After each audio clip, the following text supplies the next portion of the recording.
सो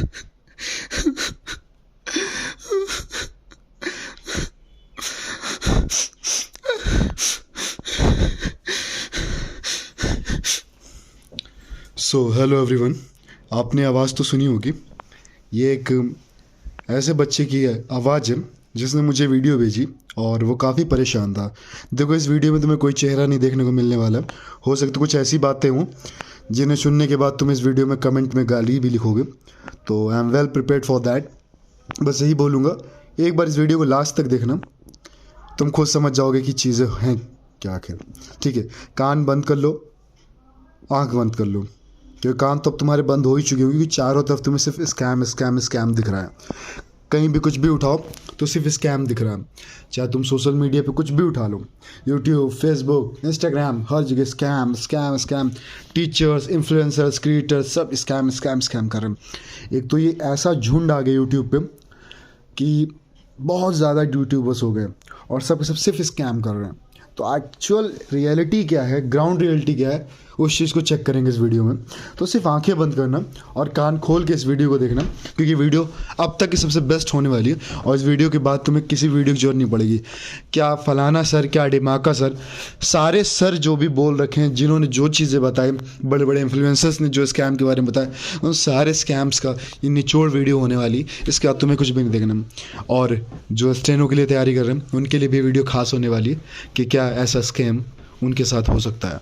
ठीक है, तो सबसे पहले हम बात करेंगे इस कट ऑफ स्कैम को लेके। एक्चुअल में है क्या ये? हुआ ये कि इस बार 17,000 कुछ वैकेंसी दी और कट ऑफ 153 गई, जो कि अब तक के लगभग हाईएस्ट कट ऑफों में से एक ही बनती हुई चली आई। लोगों का मानना ये था कि जो भी एनालिसिस होती है, टीचर्स जो एनालिसिस करते कट ऑफ की, उनके हिसाब से 140 या 145 के अराउंड जानी चाहिए थी। लेकिन यहाँ तो गेम पलट गया। यहाँ कट ऑफ ऐसी गई जिसे किसी ने एक्सपेक्ट ही नहीं किया था। अच्छे अच्छे बच्चे जो 140 145 लाए थे, वो अपने मेंस की तैयारी में लगे हुए थे। किसी का 320 आ रहा था, किसी का 330 आ रहा था। लेकिन अंततः होता क्या है, आती है दिसंबर का महीना और वो रात जिस दिन सभी अपना घर में कोई मॉक लगा रहा था, कोई बैठा था, फिर किसी दोस्त का फ़ोन आता है कि लिस्ट देखो तुम्हारा नाम है कि नहीं है। बंदा लिस्ट खोलता है और उसमें सर्च करता है, उसका नाम लिस्ट में नहीं दिखता है। इवन दो उससे पहले वो एक मॉक लगा चुका होता है जिसमें उसके 315 नंबर आ चुके होते थे। He was quite enough confident for the mains preparation और उसे लगता था कि इस बार हो जाएगा। लेकिन जब वो अपने रिजल्ट देखता है उसको नाम नहीं देखने मिलता। फिर वो ये सोचता है कि शायद कहीं ना कहीं कोई दिक्कत हो सकता है लिस्ट इतनी लंबी हो कि उसका नाम ना दिख रहा हो। वो अगेन सर्च करता है, फिर भी उसका नाम नहीं दिखता। फाइनली उसे पता लगता है नाम आया ही नहीं है। तो फाइनली जब उसने चीज़ें देखी, और ये एक के साथ नहीं, कई सारे बच्चों के साथ यही चीज़ें हुई। बहुत सारे बच्चे हैं जिनका लास्ट अटैम्प्ट था, बहुत सारे ऐसे बच्चे थे जिन्होंने सीरियस प्रिपरेशन करी और 1 नंबर 2 नंबर से रह गए। इवन कुछ लोग, मुझे क्लियरिटी नहीं इस चीज़ की, लेकिन कुछ लोग तो ऐसा बता रहे हैं कि इनके कट ऑफ से ज़्यादा नंबर भी थे, even though they are not in the list of the CGL. तो अभी बात ये है कि एक्चुअल ग्राउंड रियलिटी क्या है। देखो, अभी जो एक लिस्ट वायरल हो रही है जिसमें 22 से स्टार्ट होने वाला रोल नंबर या रजिस्ट्रेशन जो भी है, उससे कई सारे बच्चे एक ही सेंटर पे। तो this is really not possible that कि एक ही सेंटर से इतने बच्चों का सिलेक्शन हो जाए। ये सच में जेन्युइन नहीं है, क्योंकि जब भी हम लिस्ट उठाए, लिस्ट के कुछ पन्नों को देखोगे, शुरू में ही देख लो, तो जो 2 रोल नंबर्स के पीछे गैप है, दिस इज़ रियली हाई। और वहाँ पे ये नहीं होता है कि एक 2 3 ऐसे चले। लेकिन ये जो लिस्ट है ना, उसमें काफ़ी सीरियल वाइज नंबर दिए हैं। ये लिस्ट मैं टेलीग्राम पे डाल दूंगा, कमेंट बॉक्स में टेलीग्राम चैनल का लिंक मिल जाएगा। तो उसमें देखने को मिला कि लगभग रोल नंबर्स कॉमन है। तो ऐसा हो नहीं सकता है कि एक ही सेंटर से इतने बच्चों का सिलेक्शन हो जाए। तो पहला तो रीज़न ये होता है कि ये। दूसरा रीज़न अभी यहाँ पे ये भी मैटर करता है कट ऑफ हाई होने का, that is the exam of the repeaters काफ़ी ज़्यादा। अभी देखो, प्रॉब्लम रिपीटर्स के साथ भी है और प्रॉब्लम सिस्टम के साथ भी है। होता क्या है, एक बच्चा जब तैयारी करता है तो हर बच्चा चाहता है कि उसको एक अच्छा ग्रेड पे मिले और हर बच्चा चाहता है कि अपनी होम पोस्टिंग पाए। लेकिन जब बच्चा एग्ज़ाम देता है किसी factor which even you can call it luck और कुछ भी कह सकते हो, जब उसकी मान लेते कि 2800 ग्रेड पे लग जाती है, किसी पे लग जाती है, या फिर उसका होम पोस्टिंग नहीं मिल पाती, तो अपना फिर से ट्राई करते, तो इस तरीके से रिपीटर्स की संख्या बढ़ जाती है। देखो 5 से 10% मैं कह सकता हूँ कि कुछ ऐसे होते हैं जो सिर्फ अपना भौकाल बनाने के लिए बार बार एग्जाम देते हैं, लेकिन बाकी सीरियस ही होते जो रिपीटर्स होते हैं। तो ये जो रिपीटर्स को लोग गाली देते हैं ना, तो मेरे हिसाब से उनको गाली देना एक हिसाब से सही नहीं, क्योंकि कोई भी बंदा बार बार एग्जाम को नहीं लिखेगा जब तक कि उसके साथ सच में कोई प्रॉब्लम नहीं होगी। तुम खुद सोचो, अगर तुम्हारा सिलेक्शन हुआ इस बार, अगर तुम्हें होम पोस्टिंग या ग्रेड पे अच्छा नहीं मिलता, तो क्या तुम दोबारा एग्जाम नहीं दोगे? फिर तुम ही आज रिपीटर्स को गाली दे रहे हो, कल तुम भी तो रिपीटर बनोगे ना। तो इस चीज़ को फैक्ट को समझना कि जब वो एग्जाम में बैठते हैं तो कट ऑफ ऑटोमेटिकली हाई हो जाती है। और एक और रीज़न इसका ये भी है कि 2022 में ना जो भी वैकेंसीज थी 30,000 के अराउंड 39,000 आई थिंक वैकेंसीज थी, तो उसमें 20,000 लगभग वो PA की जॉब थी ना, तो मतलब 2800 ग्रेड पे की जॉब थी। तो उसमें क्या होता, बच्चों की उसमें ग्रेड पे कम हो गए थे, तो उन्होंने इस बार मौका देखा 17,000 वैकेंसी का, तो उन्होंने 20 बार फॉर्म डाला। That also increase the competition level and cut off too.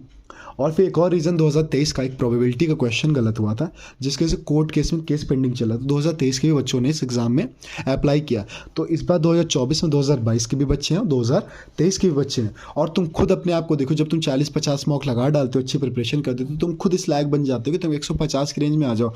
और वो बच्चा जो 2 बार 3 बार एग्ज़ाम क्वालिफाई कर चुका है, अच्छी तैयारी और एग्ज़ाम में बैठ चुका है, तो क्या वो इस बार के एग्ज़ाम में अच्छा नहीं करेगा? जाहिर सी बात है। अभी तुम ये जो टेलीग्राम पे लोग अपना चैनल बनाए हैं और गाइडेंस देते हैं, इनकी कमेंट सेक्शन में चले जाओ तो तुम्हें दिखेंगे ना मॉक स्कोर वाले, जब अपना मॉक स्कोर सेंड करते हैं, उसमें देखो ना 178 172 वाले बच्चे दिखते हैं ना, तो ये कहाँ से आते हैं? मोस्ट ऑफ द तो ये हो सकते हैं रीअटेम्प्ट वाले, लेकिन बच्चे नंबर ला रहे हैं ना। सिलेक्शन फेज 12 की तुमने लिस्ट देखी होगी, तो उस एग्ज़ाम भी लेवल भी डिपेंड करता है। तो यार देखो, कहने का मतलब यही है कि स्कैम इतने बड़े लेवल पे हुआ कि नहीं हुआ, ये मैं ना कह सकता हूँ ना तुम कह सकते हो, ठीक है? क्योंकि जब तक हमें कोई इन्फॉर्मेशन नहीं, तब तक इस चीज़ को कहना भी सही नहीं। लेकिन हाँ, ये बात है कि जो 2000 करके ऐसे सेंटर की लिस्ट जारी हुई ना, वहाँ पे तो जरूर कुछ गड़बड़ हुई, क्योंकि उस एक सेंटर पे इतने ज़्यादा बच्चे सिलेक्ट हुए। और दूसरी बात तो देखो ये चीज़ है कि भाई जिसका नहीं हुआ सिलेक्शन, उसका दर्द समझ सकता हूँ। और अब यही है कि आने वाले टाइम में चाहे जितना भी सिस्टम को प्योर क्यों न कर दिया जाए, मेहनत तो करनी पड़ेगी और हमें हाई लेवल पे कंपटीशन को बीट करना पड़ेगा। क्योंकि SSC एक ऐसी चीज़ हो गई कि यहाँ पे मोस्ट ऑफ द बच्चे इसको ट्राई करते हैं, चाहे वो बैंकिंग स्टूडेंट हो, चाहे इंजीनियरिंग स्टूडेंट हो, चाहे मेडिकल स्टूडेंट हो।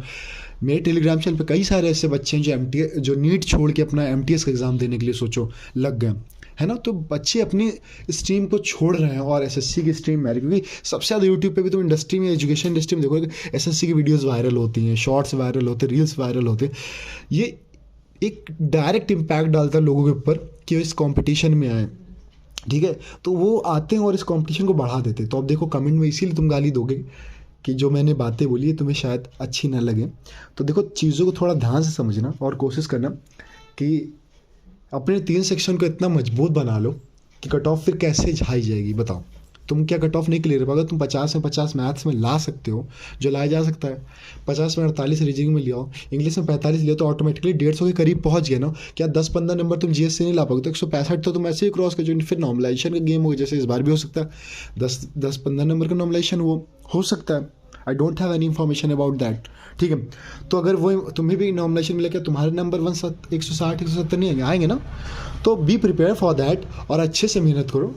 और जिनका नहीं हो उनके लिए मेरे तरफ से बहुत ज़्यादा सिंपैथी है, आई प्रे फॉर देम। और कोई भी दिक्कत आती है तो कमेंट करना और एक बार अपना स्कोर बताना कि तुम्हारा हुआ कि नहीं हुआ। चलो सभी को राधे राधे।